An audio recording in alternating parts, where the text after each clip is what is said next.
بسم اللہ الرحمن الرحیم، السلام علیکم۔ اردو پوائنٹ کے پروگرام نیوز روم میں خوش آمدید۔ آپ کا میزبان رخشان میر آپ کی خدمت میں حاضر ہے۔ ناظرین، پاکستان کے مختلف شہروں میں بارش کا سلسلہ صبح سے جاری ہے۔ ویدر فورکاسٹرز کے مطابق بارش بھی جاری رہے گی اور سردی میں مزید اضافہ ہوگا۔ جو پھرنے کے شوقین حضرات ہیں وہ ملکہ کوثر مری کا رخ اختیار کر رہے ہیں اور لوگ مارکیٹس میں نکل رہے ہیں، سموسے کھا رہے ہیں، پکوڑے کھا رہے ہیں اور سردی کو انجوائے کر رہے ہیں۔ مگر سیاسی صورتحال کا اگر جائزہ لیا جائے تو سیاسی صورتحال میں مزید گرمی دیکھنے کو مل رہی ہے۔ پاکستان مسلم لیگ نواز کے لیے وقت سخت ہے اور پاکستان تحریک انصاف کے چیئرمین کو بھی آج انسداد دہشت گردی عدالت نے صاف صاف انکار کر دیا ہے۔ اہم سٹوریز ہمارے پاس ہیں جو اپنے پروگرام میں تفصیلی شامل کریں گے، اور جو فلسطین کا موجودہ سٹیٹس ہے 6 دسمبر کے بعد اس پر بھی بات کریں گے، کیونکہ آنے والا ہفتہ بہت امپورٹنٹ ہے۔ ہم کوشش کریں گے کہ ہر روز اپنے پروگرام میں جو موجودہ صورتحال ہوگی فلسطین کی، فلسطینی جو سراپا احتجاج ہیں، وہ اپنے پروگرام میں ضرور شامل کیا کریں، اپ ڈیٹ آپ کو رکھنے کے لیے۔ ناظرین، پاکستان مسلم لیگ نواز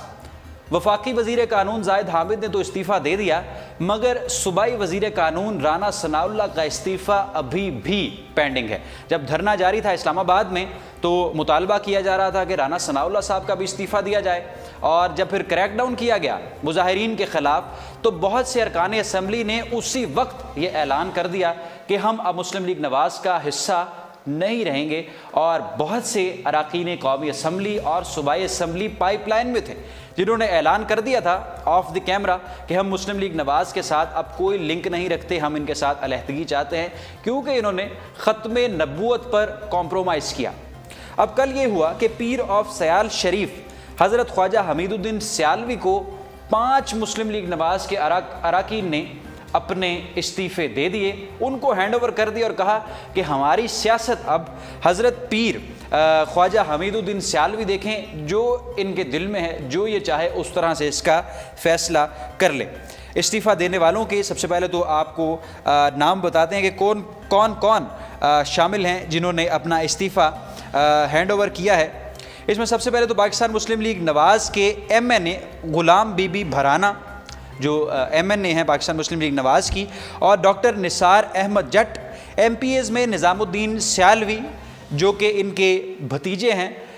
پیر حضرت خواجہ محمد حمید الدین سیالوی کے، اور ان کے ساتھ ساتھ ایم پی اے مولانا رحمت اللہ اور محمد خان بلوچ، ممبر صوبائی اسمبلی پنجاب،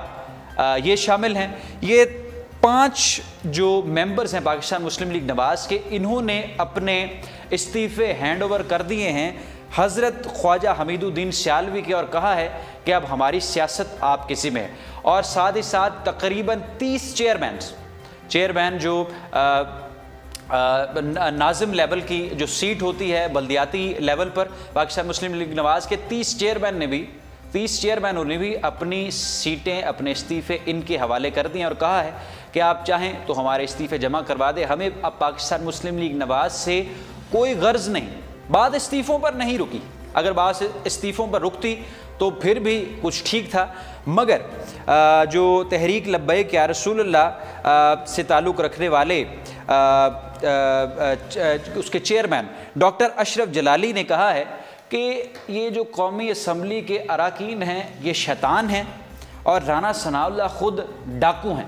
اگر انہوں نے استعفیٰ نہ دیا تو ہم پھر احتجاج کریں گے۔ اور ساتھ ہی ساتھ رانا ثناء اللہ کے استعفے کی یہاں تک بات پہنچ گئی کہ اگر ان کا استعفیٰ نہ آیا تو پھر 4 جنوری کو لاہور میں ختم نبوت لانگ مارچ داتا دربار سے جو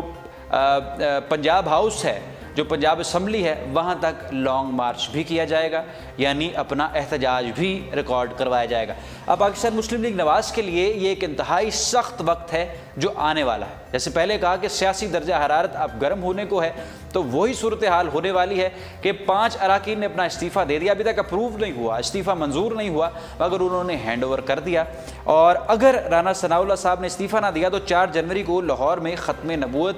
لانگ مارچ کا اعلان بھی کر دیا گیا ہے۔ دوسری جانب تحریک لبیک یا رسول اللہ کے چیئرمین ڈاکٹر اشرف علی جلالی نے جو سخت الفاظ استعمال کیے ہیں رانا ثناء اللہ صاحب کے حوالے سے، وہ آپ نے خود ہی سن لیے ہیں۔ ابھی جو استعفوں کا مطالبہ کیا جا رہا ہے، تحریک انصاف ایک طرف، ڈاکٹر طاہر القادری پاکستان عوامی تحریک ایک طرف، پاکستان پیپلز پارٹی ایک طرف، اور یہ سب ایسا لگتا ہے کہ پاکستان مسلم لیگ نواز کے خلاف جو اب الائنس بن رہا ہے، جیسے کہ قادری صاحب ملے آصف علی زرداری سے، آصف علی زرداری صاحب خود انہیں ملنے گئے لاہور میں، اس کے علاوہ ملاقات ہوئی، ان کی آپس میں ملاقات ہوئی، بات ہوئی پاکستان تحریک انصاف کے اراکین کی پاکستان پیپلز پارٹی سے، اور جو آج عمران خان صاحب نے انسداد دہشت گردی عدالت کے بعد جس کی تردید بھی کی ہے کہ وہ زرداری کے ساتھ نہیں ملیں گے، مگر بظاہر ایک لگتا ہے کہ ایک الائنس مکمل طور پر تیار ہو گیا ہے پاکستان مسلم لیگ نواز کے خلاف۔ اب کرنا کیا ہے؟ جتنے بھی استعفے سامنے آئے ہیں اور جتنے بھی لوگ ناراضی اختیار کر رہے ہیں پاکستان مسلم لیگ نواز سے، وہ صرف صوبائی وزیر قانون رانا ثناء اللہ صاحب کا استعفیٰ مانگ رہے ہیں۔ استعفے کی وجہ ایک تو وہ صوبائی وزیر قانون ہیں، اور جو ترمیم ہوئی آئین میں وہ انڈر ہز اور ساتھ ہی ساتھ انہوں نے ایک بیان دیا تھا جس میں انہوں نے کہا کہ قادیانی ہمارے بھائی ہیں، ان کی سیکیورٹی کا، ان کے رہن سہن کی ذمہ داری بھی ہم پر لاگو ہوتی ہے، وہ بھی ہمارے مسلمان بھائی ہیں، ایسا کہنا تھا رانا ثناء اللہ کا۔ اور ایسا کہنے کے بعد شدید تشویش کی لہر دوڑ گئی مذہبی جماعتوں میں، اور انہی چیزوں کو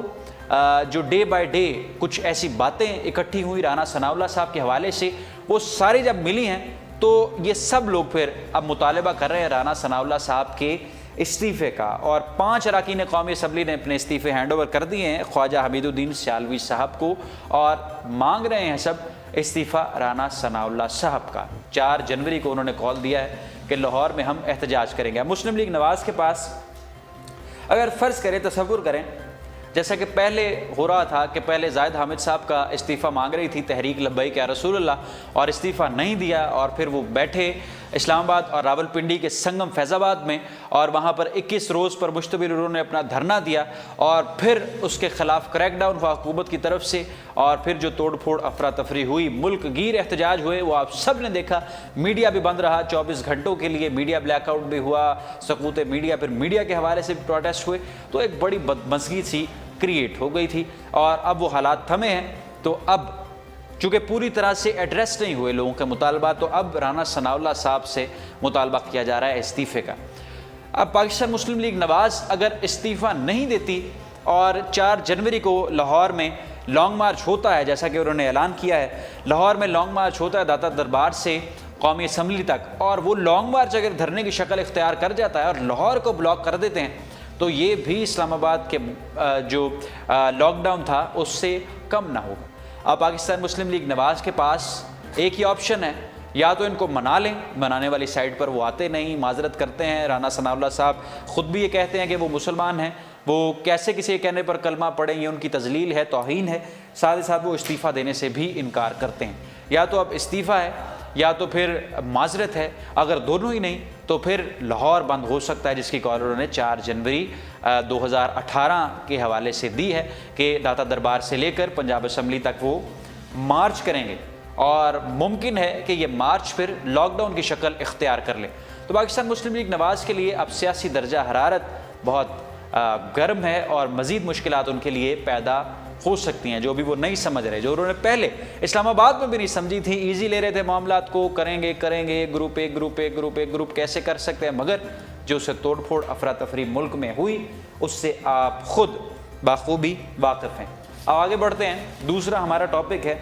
پاکستان تحریک انصاف کے چیئرمین عمران خان کے حوالے سے۔ 2014 میں جو دھرنا ہوا جس میں پاکستان تحریک انصاف کے چیئرمین عمران خان اور طاہر القادری دونوں کزنز قرار پائے، اور دونوں ایک دوسرے کنٹینر پر جا کے بھی تقاریر کرتے تھے، اور اسی دوران جو ان کے کارکنان تھے وہ مشتعل ہوئے اور انہوں نے حملہ کیا 2014 میں ہی پاکستان ٹیلی ویژن کے دفاتر اور پارلیمنٹ ہاؤس پر، اور اسی دوران انہوں نے پولیس پر بھی حملہ کیا۔ جو دھرنا تھا 100 سے زائد دنوں کا، اس دوران بہت سے لوگ زخمی اور شہید بھی ہوئے، 3 لوگ شہید جبکہ 560 کے قریب لوگ زخمی ہوئے۔ ان 560 زخمیوں میں 77 پولیس والے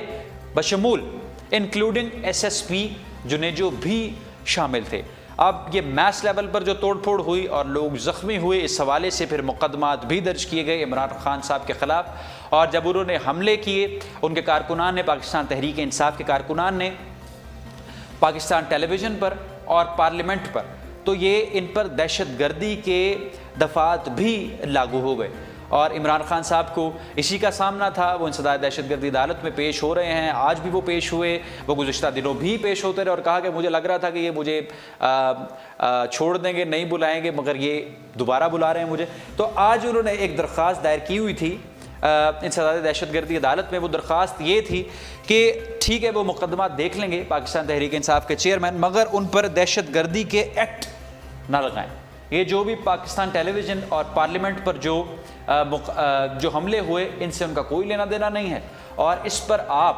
ان پر دہشت گردی کی دفعات نہیں لگا سکتے، یہ کہنا تھا پاکستان تحریک انصاف کے چیئرمین عمران خان کا۔ مگر انسداد دہشت گردی عدالت نے ان کے تمام مطالبات اور درخواستوں کو مسترد کر دیا، ریفیوٹ کر دیا، اور کہا کہ آپ 19 دسمبر کو دوبارہ پیش ہوں اور دوبارہ سے آپ کی ہیئرنگ ہوگی۔ گزشتہ ماہ بھی جو عمران خان کے جو کونسل ہے انہوں نے سرنڈر کیا تھا، اور پاکستان تحریک انصاف کی 2 لاکھ روپے کے عوض ان کی بیل منظور ہو گئی تھی، اور اس کے بعد پھر عمران خان صاحب پر یہ کیس چلنے کا سلسلہ شروع ہوا، اور عمران خان صاحب نے جو درخواست دائر کی تھی کہ ان پر سے دہشت گردی کیا جائے، آج اس درخواست کو انسداد دہشت گردی عدالت نے مسترد کرتے ہوئے ان کو 19 دسمبر کو دوبارہ سے اپنے پاس طلب کر لیا، اور 19 دسمبر کو ان کی دوبارہ سے پیشی ہے۔ اپنی پیشی کے دوران ہی عمران خان نے کہا کہ حکومت کا کردار اس میں بھونڈا دکھائی دیتا ہے، حکومت اندر جھوٹ بول کر آئی ہے۔ اور ایک صحافی نے پھر عمران خان سے سوال کیا، جو سوال اس وقت بڑا مین سٹریم ہے، کہ کیا آصف علی زرداری اور عمران خان ایک صفحے پر آ جائیں گے؟ تو عمران خان صاحب نے اس کا جواب بھی دے دیا کہ زرداری سے ہاتھ ملانے کا سوچ بھی نہیں سکتا، میری جنگ کرپشن کے خلاف ہے۔ مگر آصف علی زرداری ملتے بھی ہیں اور بات بھی کرتے ہیں، عمران خان صاحب کے حق میں بولتے ہیں، اور ایک الائنس بھی بظاہر دکھائی دیتا ہے جو مسلم لیگ نواز کے یا حکومت کے اس وقت خلاف ہے۔ اب آگے بڑھتے ہیں، کچھ بات کرنی ہے انٹرنیشنل افیئرز کی۔ ڈونلڈ ٹرمپ نے جو بیان دیا 6 دسمبر کو عالمی میڈیا اور جو دنیا ہے، جو لوگ نظر رکھنے والے ہیں، وہ عالم اسلام کے لیے یوم سیاح اسے کہہ رہے ہیں، کیونکہ مسلمانوں کا قبلہ اول اور نبی رحمت صلی اللہ علیہ وسلم کا جو معراج کا سفر تھا اس کے درمیان میں گزر گا، اور بہت سے انبیاء کرام کی وہاں پر تدفین ہوئی۔ مسلمانوں کا قبلہ اول بیت المقدس کو ڈونلڈ ٹرمپ نے اسرائیل کا دارالخلافہ یعنی دارالحکومت کیپٹل قرار دے دیا۔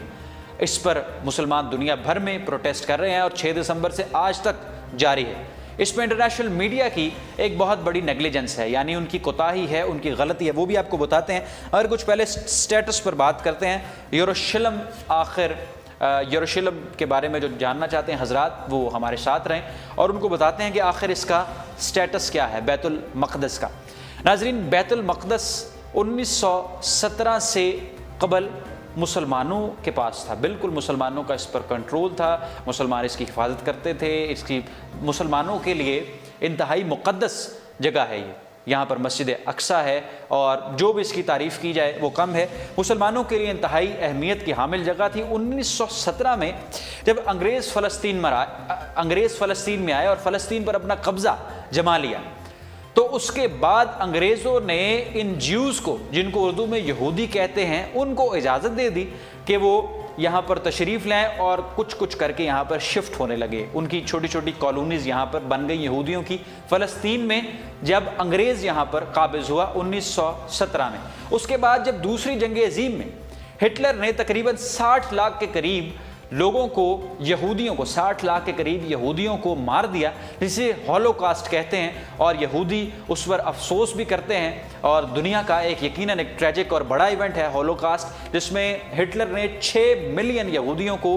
گیس برنر کے اندر ڈال دیا اور اس کا قیمہ بھی کیا۔ جو بھی اس نے کیا دوسری جنگ عظیم میں،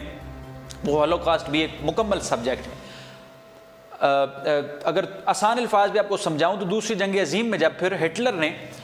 60 لاکھ یہودیوں کو مار دیا، تو جو بچ گئے یہودی دوسری جنگ عظیم میں، اب وہ ڈسپرس ہو سکتے تھے، یا پھر وہ کہیں پر جا سکتے تھے، اور پھر اقوام متحدہ نے ایک اس پہ ڈیکلیریشن، ایک قرارداد پاس کی، جسے بیلفورٹ ڈیکلیریشن کہتے ہیں۔ اس کے مطابق یہودیوں کو اس فلسطین میں ایک سٹیٹ کا درجہ دے دیا جائے اور دونوں مسلمان اور یہودی ساتھ ساتھ رہنے لگیں، جسے 2 اسٹیٹ سلیوشن بھی کہتے ہیں۔ فلسطینی مسلمان اور یہودی یہ دونوں پھر بسیں